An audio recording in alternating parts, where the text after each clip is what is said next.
Baik, nama saya Sri Windiani, NIM 2015-0049, jurusan Bimbingan Konseling Islam.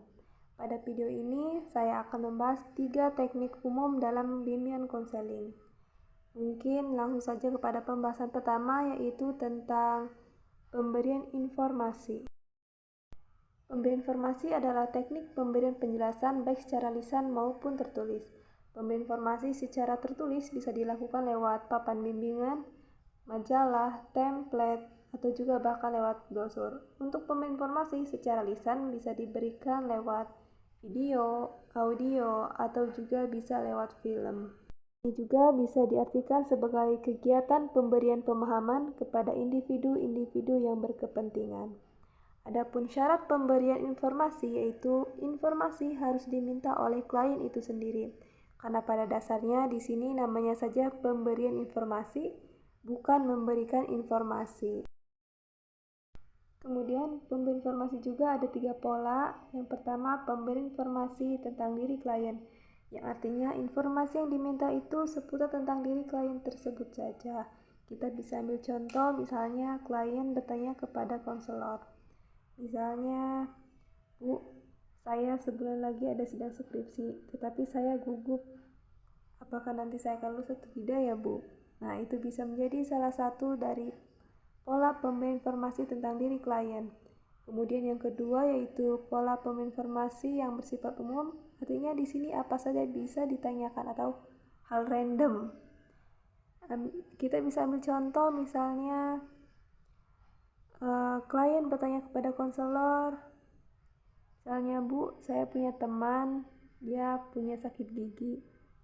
Kira-kira Ibu bisa merekomendasikan klinik atau pengobatan terbaik di sekitar sini untuk sahabat saya tidak, Bu?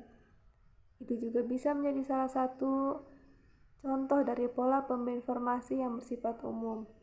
Nah, yang terakhir ini adalah pola pemberian informasi tentang diri konselor. Untuk yang satu ini, konselor harus berhati-hati karena ini bukan bisa saja, tapi ini memang menyangkut tentang privasi konselor. Jadi di sini konselor harus bertanya untuk apa informasi itu dibutuhkan. Jadi itu harus ditanyakan. Informasi sangat berguna khususnya dalam merangsang munculnya ide, gagasan, dan pengetahuan baru untuk klien. Dan perlu diingat bahwa dalam pemberian informasi harus memerhatikan kegunaan dari informasi yang diberikan. Karena pada dasarnya keberhasilan dari pemberian informasi tergantung dari data yang disajikan oleh konselor.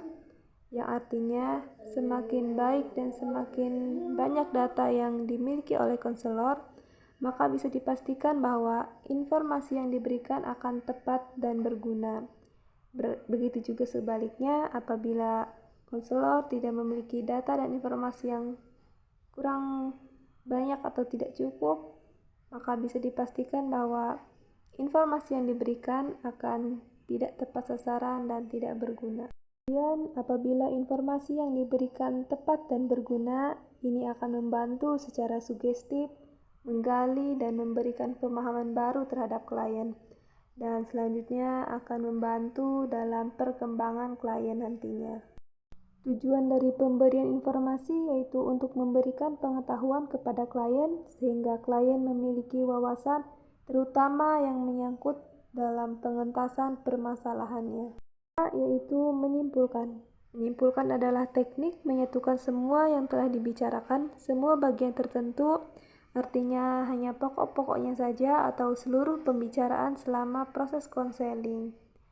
Dengan menyimpulkan, baik konselor maupun konseli bersama-sama berusaha menemukan pokok-pokok permasalahan dengan mengemukakan apa yang telah dan belum terselesaikan.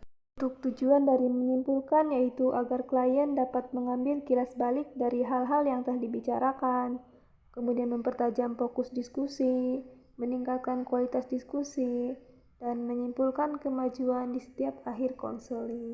Sekarang kita sudah memasuki pembahasan yang terakhir yaitu penstrukturan. Dalam bimbingan konseling, biasanya konselor menemukan klien yang belum mengetahui apa itu konselor. Maka dari itu, di sini kiranya konselor akan menjelaskan beberapa hal yang harus diketahui klien sebelum melakukan konseling. Dalam penstrukturan ini, konselor akan menjelaskan diantaranya apa itu konseling, prinsip, proses, kemudian asas-asas, dan tujuan, dan tentunya peran dari konselor dan konseling. Penstrukturan itu sendiri adalah usaha konselor dalam proses konseling dalam membina struktur pemberian bantuan melalui konselor.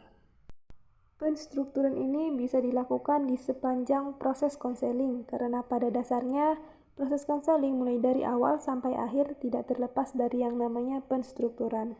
Namun begitu, penstrukturan di awal itu sangat penting karena dapat mendorong munculnya keterlibatan dan rasa tanggung jawab pada diri klien.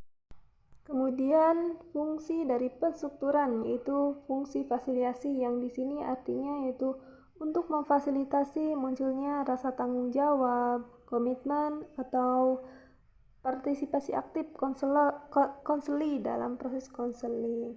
Kemudian fungsi terapeutik yaitu untuk membantu pengentasan permasalahan klien dan menyehatkan mental klien yang bermasalah.